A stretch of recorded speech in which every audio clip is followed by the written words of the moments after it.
Hello, ladies and gentlemen. My presentation started here. My name is Valerie Clay, and I'm here to present my final research project for our History of the American Revolution class. I have researched Francis Lightfoot Lee. As some of you may know, I started out the course with the home of Francis Lightfoot Lee, Menoken, and that really intrigued me, and so I decided to turn this into a full-fledged research project. So we'll go ahead and get started. I hope you enjoy my findings. The story of Francis Lee is a very interesting one, and hopefully we can change him from forgotten founding father to astounding founding father. Now, if you are from the East Coast and maybe even the West Coast, I'm sure you are familiar with an airport called Dulles International Airport. It is located right outside of Washington, D.C. In the county of Loudoun. Dulles International Airport is one of the busiest airports in the world. What most people don't know is that there is actually a plaque honoring Francis Lightfoot Lee. Now, Francis Lightfoot Lee is important to the airport because the airport actually currently resides on a large portion of Lee's land. Francis Lightfoot Lee lived in Loudoun County for a time, and the land in which the airport is situated on was land owned by Francis Lightfoot Lee. The picture that you see in the bottom corner of the screen, that is a photograph of the plaque that you can see in at Dulles International Airport today. It was placed there by the Daughters of the American Revolution in 2002. So what is so important about him? Well, he was born in 1734, and he was born into a very, very elite family in the Tidewater area of Virginia. But Francis Lightfoot Lee is more than just the name. He was a signer of the Declaration of Independence. He was a signer of the Westmoreland Resolutions in Virginia, which was a resolution against the Stamp Act. He was a member of the Virginia House of Burgesses. He was actually a member and represented two different counties in Virginia. He was a delegate to the Continental Congress, as well as a framer of the Articles of Confederation. Francis Lightfoot Lee was a founding father of this nation. Unfortunately, he's been seen more as a forgotten founding father, and I wanted to research why that was. Why do we not know more about this man? He came from a very prominent family. His brother, Richard Henry Lee, another signer of the Declaration of Independence, is widely known. What was it about Francis Lightfoot Lee that caused him to be largely forgotten? And so that's what I'm going to be exploring in my presentation today. Oh, and I should also mention, he was also a senator in the Virginia Assembly, as well as a representative in the House of the Virginia Assembly. So where did he come from? Well, Francis Lee, known as Frank by his family and his close friends, he came from the Lee family, and the Lee family was a landed aristocracy in Virginia. Stratford Hall is the home where he grew up. He was born in a neighboring estate while his father, Thomas Lee, was building Stratford Hall. Thomas Lee was the third generation Lee to he was here, to live in the colony of Virginia. The Lees were a landed family in England, but the first generation Lee came over because he was a third son. He had very little inheritance in terms of land, and so he came over to the colony of Virginia to make his way. As I said, his father, Francis Lightfoot Lee's father, was Thomas Lee, and you see him pictured there on the left side of the screen. His mother was Hannah Ludwell Lee. The Ludwells were also a very important landed family, very wealthy, and lived in the Tidewater area of Virginia. Now, Frank, as I have called him before, was the fourth son of 8 surviving children. There were 11 total children. And with Frank being the fourth son, he was not going to inherit Stratford Hall. His oldest brother would inherit Stratford Hall. However, his father, Thomas, was a very, very astute businessman, and he was a political mind as well. Stratford Hall, was built or finished, I should say, in 1737. It was a 16,000 acre tobacco plantation. But Thomas Hall did not only make his money through tobacco. He was as I said, an astute businessman, and he was a land speculator. And he used any profits that he could spare to purchase land in the western areas of Virginia. This actually was a very good decision on his part. Unfortunately, Thomas died not young, but his children were not all of them had not met their majority yet. And when Thomas died, he actually was very generous to his children. He understood that the oldest son would inherit Stratford, but he remembered all of his children in his will in some way, whether it was through land or through large dowries for his daughters. So the early years for Francis Lightfoot Lee, or Frank, he was educated at Stratford by excellent tutors. His father, Thomas Lee, as I said, was a very good businessman, but he was also a council member for the governor of Virginia. He also served as governor of Virginia and was actually in the governorship at the time of his death. Now, he was acting governor until Parliament could name someone, but nonetheless, he was acting governor of Virginia at the time. So Frank Lee grew up with an amazing education. Unfortunately, he was not able to attend college, but because he was 16 where his father died. His older brothers, Richard Henry, Philip Ludwell, and others, were able to attend university. However, Frank was not so lucky. His uncle was a big issue for the family. So Colonel Philip Lee was the executor of Thomas's estate, and he basically didn't settle the estate. He was executor of the will. As I mentioned earlier, each young man in the family was given large plot of land. Frank inherited 7,000 acres of land in Fairfax County, Virginia. And at the time, Fairfax County was considered the wilderness.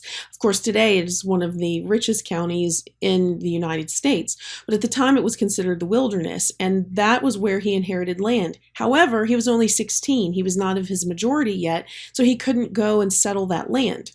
His brothers had moved on to college, but because his uncle was holding on to the purse strings, so to speak, he could not go to college. He didn't have the money, and his uncle was not going to let go of the money. So he traveled. He basically traveled for 5 years. He was able to do that. He would go to Europe and visit his brothers. Many of his brothers were educated in England, and he traveled Europe. He traveled the Eastern Seaboard, visiting family up in Philadelphia, as well as in Maryland and along the Tidewater in Virginia. And so this travel was really Frank's education. He truly was an individual who was well learned, but it was on his own. It was not a classical education. However, he loved to read and he loved to learn. So, being that he was not as educated, I believe that that's probably one of the reasons we don't hear as much from him. And as we move on through the rest of the presentation, you'll see that it's not that what he did wasn't important. He was largely quiet. And that quietness, I believe, in some way may have spoken to the fact that he did not feel as comfortable speaking out. He was not as educated as his brothers. But at the same time, that may have also been his personality, and I think both could be argued. Even though Frank was not formally educated in the sense of attending university or college, he certainly did get into politics early. He moved to Fairfax County, which had eventually broken off and become Loudoun County. So Fairfax County was a very large county in the early mid 1700s. And then finally, Loudoun County was carved out of Fairfax County. And Loudoun County, again, one of the richest counties in the United States and definitely in Virginia. The picture that you see here is of the Loudoun County Courthouse. That is not the courthouse that was standing at the time of Frank Lee's time in Loudoun County, but the courthouse did sit on that site. The original courthouse was built in 1759, and it was built in what was eventually called Leesburg. Leesburg was named not because of Frank Lee, although Francis Lightfoot Lee, very important in the Leesburg area, even to this day. It was named for his uncle as well as other family members, but he served there. He was elected to the House of Burgesses in 1758. He wasn't there very long before he was well respected amongst his neighbors. He served as a justice of the peace for Loudoun County, and was definitely a very vocal opponent of the crown at the time. Now, he was in Loudoun County. His brother was serving in Westmoreland County, Richard Henry Lee. And it was in 1766, while Frank was serving in Loudoun County and settling his lands there, that the Westmoreland Resolves were written by his brother, Richard Henry Lee. Richard Henry Lee was a little bit older than Frank, but by all accounts, they got along famously. They loved each other very much. They respected each other very much. They kind of, where you saw one, you saw the other. Richard Henry was much more of a boisterous individual, much louder, known as the Cicero of the Revolution, a great orator. Yet his brother Frank was a bit quieter and a bit more reserved, and yet they got along very well. So in 1766, the Westmoreland Resolves, which are also known as the Westmoreland Association, and some people hear them or have heard of them known as the Leedstown Resolves. They all are the same document, and you see that document pictured on the screen. So Frank Lee signs the Westmoreland Resolves in 1766. As I said, it was drafted by his brother, Richard Henry Lee, also known as the Cicero of the Revolution. And Francis Lee famously took out an ad in a Williamsburg newspaper in support of this resolution against the Stamp Act. And the newspaper ad that he placed in Williamsburg read, "A favor of all acquaintance that they will never take any letter directed to him out of the post office, as he is determined never willingly to pay a farthing of any tax laid upon this country in an unconstitutional manner."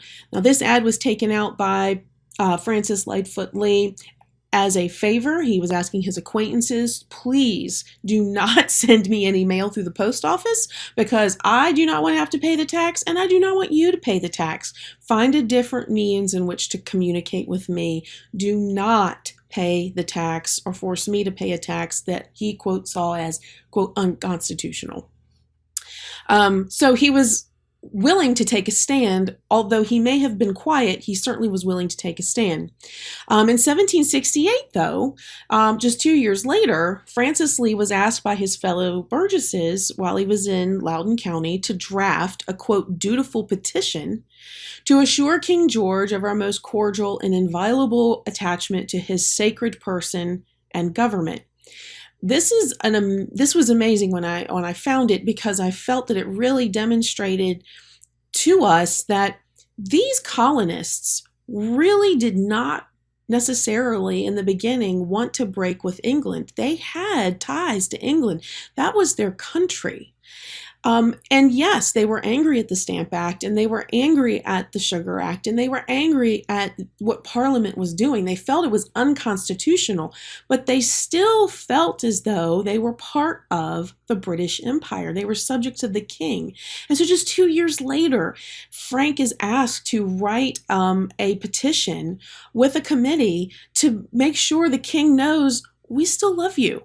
We still support you. We simply want someone to represent us in Parliament. I found that very interesting. Now, Frank was 10 years in Loudoun County. He was a single man, and he finally fell in love in 1769, just a year after he drafts and signs the petition to King George stating how much they cared about him and wished to stay in the fold of the British Empire. He remarries Rebecca Taylor. And Rebecca Taylor came from a very, very influential family near where Lee was raised. Now, Rebecca was 16 when they married. He was around 30, which at the time was nothing unusual. By all accounts, it was a love match. Rebecca's father, which you see pictured here in the middle, I do want to point out now there are no portraits that we are aware of Rebecca Taylor. The only portrait that I was able to find is this miniature that you see over on the left-hand side of your screen. This miniature is in the Stratford Hall Museum, and it's a miniature that was painted of her as a memorial. This is actually a memorial to her that was painted and was carried by one of her nieces who she helped raise. Now, Rebecca, by all accounts, was a beautiful young lady, very sweet, very kind, and she and her husband, Frank, made a perfect couple. Her father, John Taylor, again, a very, very wealthy man. Mount Airy Plantation, which he built, is still standing today, and you can actually go visit it in Virginia. He did not want his beautiful daughter to move away to the wilderness of Loudoun County. So as a wedding present, he gifted Menokin, which was a 1,000-acre plantation along the Rappahannock and Potomac rivers in Virginia, in Richmond County. So really, it was a stone's throw from Mount Airy, so his beloved Rebecca would always be near him. On the right-hand side of your screen, you can see a picture from the Menokin Foundation of what is remaining of the house that Rebecca and Frank built. This is what they hope it will look like in the future. Right now, it does not look quite like this, but the ruins are there and they are being rebuilt. If you would like more information on the Menokin home itself, please take a look at my previous post, my very first post in this course, and there's a little bit more information on the house itself.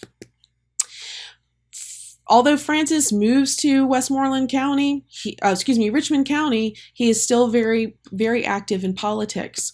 He is elected to the Burgesses by Richmond County in 1769. Although he's not very active, he actually writes to a friend and says that he's afraid that his constituents might not be very fond of him because he's not going to Williamsburg very often. He prefers to be at home with his wife at Menokin. They must not have cared much because he kept getting reelected. So this may be how he felt. He admits to not being very active, but his constituents apparently thought enough of him to send him to Williamsburg. The picture that you see here is the Richmond County Courthouse. He was a justice of the peace in Richmond County. He was elected in 1770. And in 1775, he was elected to be a delegate for Richmond County when Virginia suspended civil suits. These civil suits would have been argued in the name of the British Crown, and Virginia decided that they were going to suspend all civil suits under the jurisdiction of the British Crown, and they would settle them themselves as counties, and they left these decisions, these civil suit decisions, to, quote, judicious neighbors. And Lee was named as a delegate for Richmond County. So he, out of one other, was considered to be a judicious neighbor in which to settle civil suits. So he obviously was very well thought of by his neighbors and the individuals around him. Now, he is elected to the Second Continental Congress as a delegate in 1775. He was elected. He moves up to Philadelphia and resided with William Shippen. That was his brother-in-law. If the name Shippen is familiar to you, the Shippen family was very and still very important in Philadelphia and Pennsylvania in general. However, in terms of the Lee family, his sister married, excuse me, Frank's sister married William Shippen. Shippen, of course, was a doctor with the Continental Army, and Shippen's sister married the infamous Benedict Arnold. So there are a lot of ties here. But it was during this time up in Philadelphia that the Declaration of Independence was written, and Francis Lee was part of that. Now, he was known as an observer. As I stated before, he did sign the Declaration of Independence, but most people knew him as an observer, not so much a fiery orator. He didn't stand up and make fiery speeches, but he did sit back and observe. And John Adams actually described Lee as, quote, a man of great reading, well understood, of sound judgment and inflexible perseverance in the cause of his country. In the research I've done, the only negative thing I found written about Francis Lee was what he wrote about himself, saying that he was not very active, or as active as he felt he should be, in the politics of representing Richmond County. I found that very interesting. Now, the picture that you see on the screen is of the famous painting of the signing of the Declaration of Independence. But Francis Lee is not in this painting by Trumbull. Actually, there are quite a few signers of the Declaration of Independence that are not in this picture. We're not really sure why Trumbull left him out. There are arguments. I'm not going to get into those. But if you look, you will see that Francis Lightfoot Lee is pictured here at the bottom. And if you'd like to learn more about this, then I recommend going to the Harvard University webpage, where they have a wonderful site where they're focused on the signers of the Declaration of Independence. And they, through this picture, show who's missing. And then if you look a little bit closer, there are men who have been blacked out. Those men actually were not in attendance on the day that the Declaration was actually first brought to the Continental Congress. So just a little bit of trivia there, something for you to look at and research. Now, it was not a, how do I want to say this? It was not unknown that Frank preferred the comforts of home. He did resign from the Continental Congress in 1779 and wanted nothing more than to go back home to his beloved Menoken. And here you can see the Virginia sign for a historic landmark.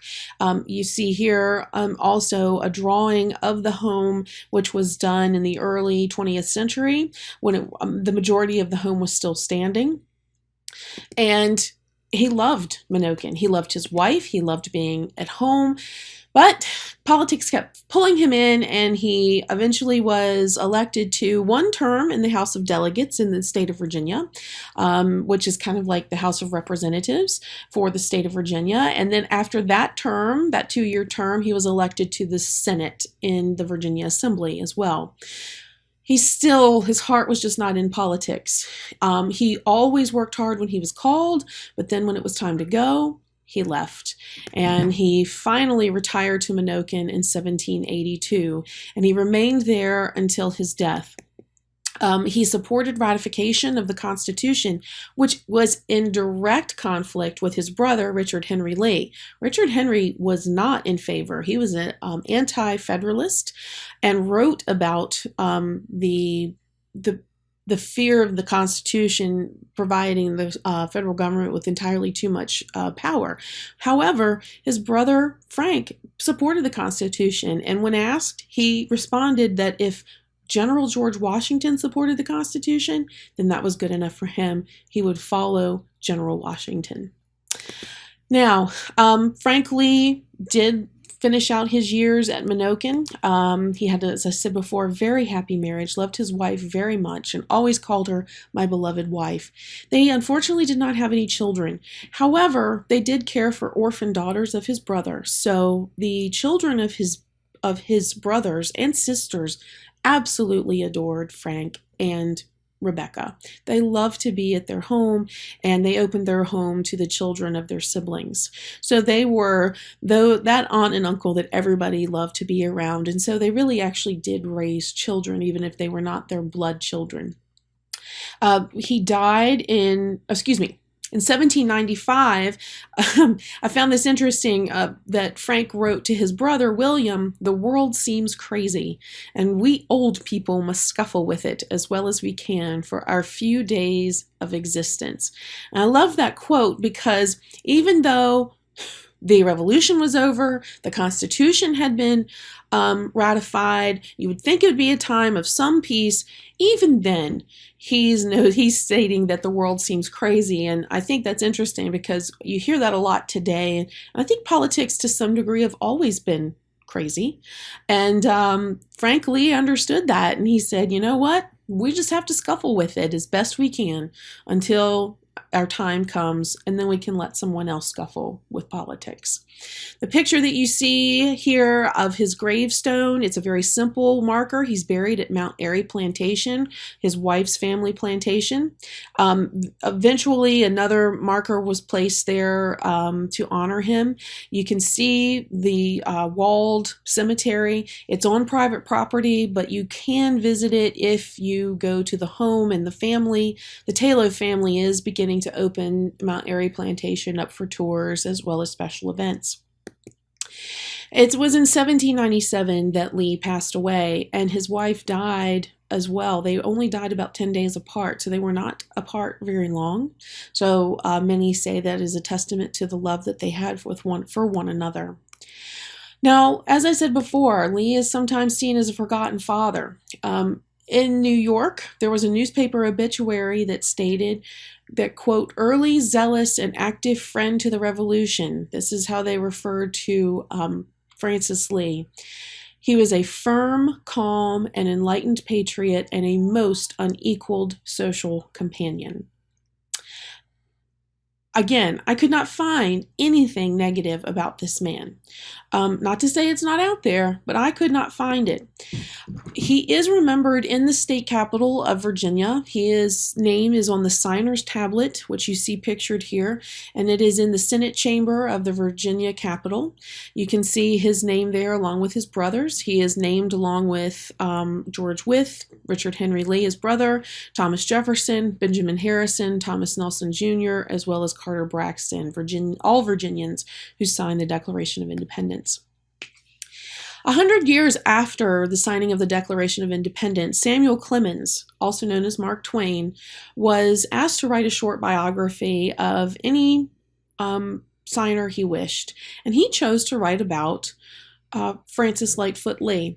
And I would like to end on this quote because I believe, even though Mark Twain was a very gifted writer, I feel as though he really brings home why it is that this individual is kind of seen as a forgotten father.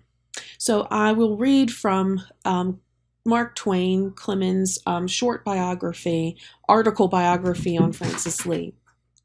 Quote, "This man's life work was so inconspicuous that his name would now be wholly forgotten, but for one thing, he signed the Declaration of Independence. He dealt in no shams. His course was purity itself, and he retrieved unblemished when he